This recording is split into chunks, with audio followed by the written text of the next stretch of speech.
Hey everyone, and welcome to the Classic Soap Operas podcast. Today, we are diving deep into the story of a show that wasn't just a show. For more than half a century, it was basically a member of the family for millions of people. We're talking about a true television giant, a show that defined a whole genre and set records that, honestly, might never be broken.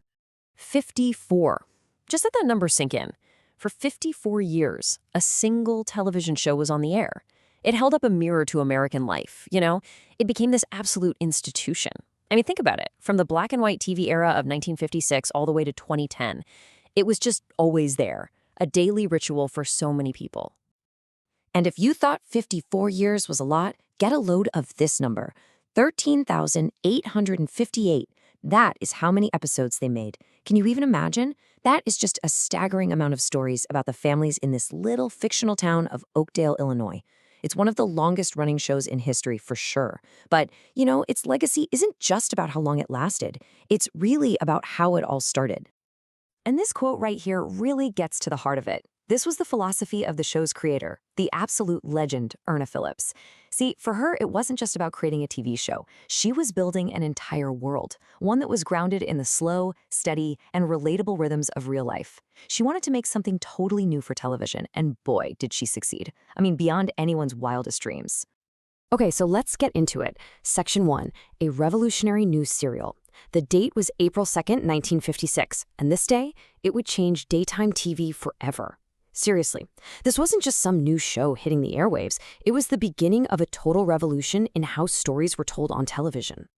So you gotta understand, before this show came along, soaps were these quick, 15-minute little episodes. That was just the standard. But as the world turns, and its sister soap, The Edge of Night, which, get this, premiered on the exact same day, they just completely shattered that mold. They were the very first soaps to launch as a full half-hour show.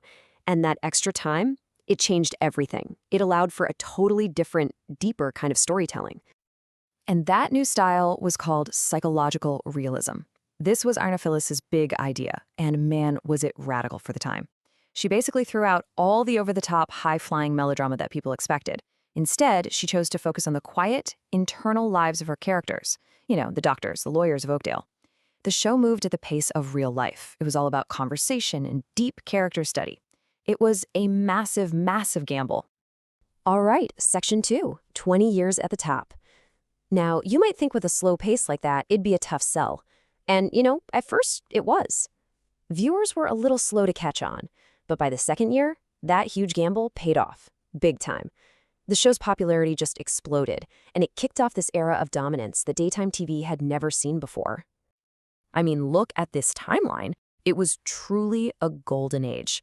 For 20 consecutive years, from 1958 all the way to 1978, As the World Turns was the #1 most watched daytime drama in America. 20 years on top. At its peak, we're talking over 10 million people tuning in every single day to see what was happening with the Hughes family. Just incredible. Okay, Section 3, a mirror to American life. This is where it gets really fascinating. The show became so deeply woven into the fabric of daily life that it accidentally became the backdrop for one of the most shocking moments in American history. The day was November 22nd, 1963. Now, back then, the show was often broadcast live. And on this particular day, the Hughes family was on screen, just having a totally normal conversation about their Thanksgiving plans. A simple, everyday scene that was about to be completely shattered. And then, at 1:40 p.m. Eastern Time, bam, the show is suddenly interrupted. This CBS News Bulletin slide flashes on the screen, and then you hear the voice of Walter Cronkite delivering this absolutely world-changing news. For millions of Americans watching at home, this was it. This was the exact moment they found out that President Kennedy had been shot. And this whole thing just cemented the show's place in history. What's crazy is the cast, who are performing live, they have no clue what's going on in the outside world. After the bulletin, the show actually came back on the air for a second before being preempted again for good. It has this really wild distinction of being the very last regular TV program broadcast before the networks went to nonstop news coverage for the next 4 days as the entire nation mourned. But, nothing lasts forever. Section 4, the slow fade to black. As television changed and American culture changed right along with it, the show that was once this huge revolutionary force, well, it it started to face some serious challenges from a new wave of daytime dramas. Yeah, so in the late 70s, the whole TV landscape just shifted. You had these faster paced, more youth focused soaps like All My Children and General Hospital come along, and they were grabbing everyone's attention with, sexier, more action packed stories. And the ratings for As the World Turns, which were once totally unbeatable, just slowly started to slide down over the next few decades as people's tastes changed.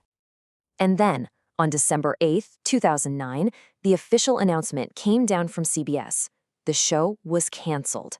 After more than 50 years on the air, the world was finally going to stop turning for the people of Oakdale.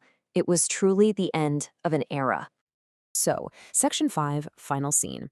Good night. Now, thankfully, the producers and writers were given enough notice to actually craft a proper final episode. It aired on September 17th, 2010, and they really brought the whole 54-year story to this beautiful, poignant, and really fitting close that honored the show's massive legacy. So let's go back to the beginning. The entire saga, all 13,000+ episodes, started with just these 4 simple words. Good morning, dear. That was spoken by the legendary Helen Wagner, playing the matriarch Nancy Hughes. And get this, Wagner played that role for so long she actually holds the Guinness World Record for the longest time an actor has played a single role on TV. Incredible. And then, 54 years later, the show comes full circle and ends with this just perfect, simple phrase. The final scene is with Dr. Bob Hughes, who was a pillar of the show for decades. He's retiring from the hospital, packing up his office. He takes one last look around, turns off the lights, and with it, turns off the lights on a whole era of television. Good night. And that really leaves you with a big question, right? In today's world of binge watching and a million different streaming services, could a single story ever again have that kind of power? The power to unite a nation every single day for 54 years? The legacy of the show, it's not just about how long it ran. It's a reminder of a time when TV could create this shared daily experience for millions, a story that really, truly felt like a part of the family. So if you enjoyed this little trip back into television history, do me a favor and hit that like button and subscribe for more explainers like this one. And hey, I really want to know what you think. Let me know down in the comments what classic show you want me to dive into next. Thanks so much for watching.